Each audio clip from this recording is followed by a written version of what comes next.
যদি ঘুমাতে ঘুমাতে আর চোখ না খোলে, জোহরের পরে আমারই লাশ ঢুকবে কবরে। যদি ঘুমাতে ঘুমাতে আর চোখ না খোলে, জোহরের পরে আমারই লাশ ঢুকবে কবরে।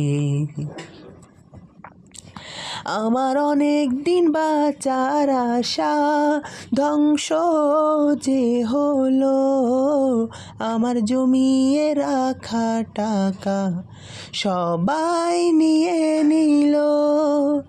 আমার নামেতে লেখা জমি সবাই নিয়ে নিল। 3.5 হাত জমিতে আমায় ফেলে দিল। আমাকে একা রেখে এ কঠিন কবরে কে কত পাবে টাকা জমি বসে হিসাব করে।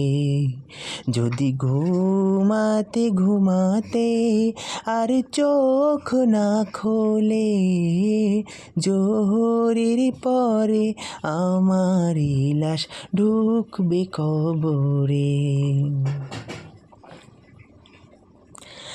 আমার মৃত্যুর কিছু দিন পর সবাই ভুলে গেল, আমার স্ত্রী পুত্র কন্যা তারাও ভুলে গেল।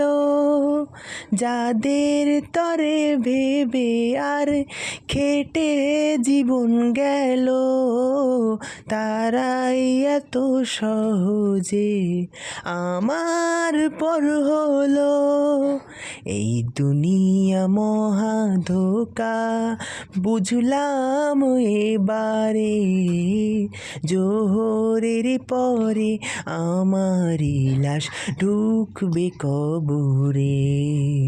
যদি ঘুমাতে ঘুমাতে আর চোখ না খোলে, জোহরের পরে আমারই লাশ ঢুকবে কবরে। আমার স্ত্রী পুত্র কন্যা কিয়ামতের দিনে আমার নামেতেই তারা কেন নালিশ করে। মহান আল্লাহর সামনে তারা আমায় দোষী করে। তাদের গোনা খাতাগুলো আমার নামে করে।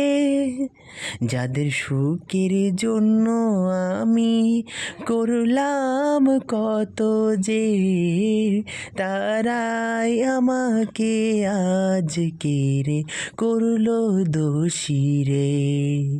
যদি ঘুমাতে ঘুমাতে আর চোখ না খোলে, জোহরের পরে আমারই লাশ ঢুকবে কবরে। জোহরের পরে আমারই লাশ ঢুকবে কবরে।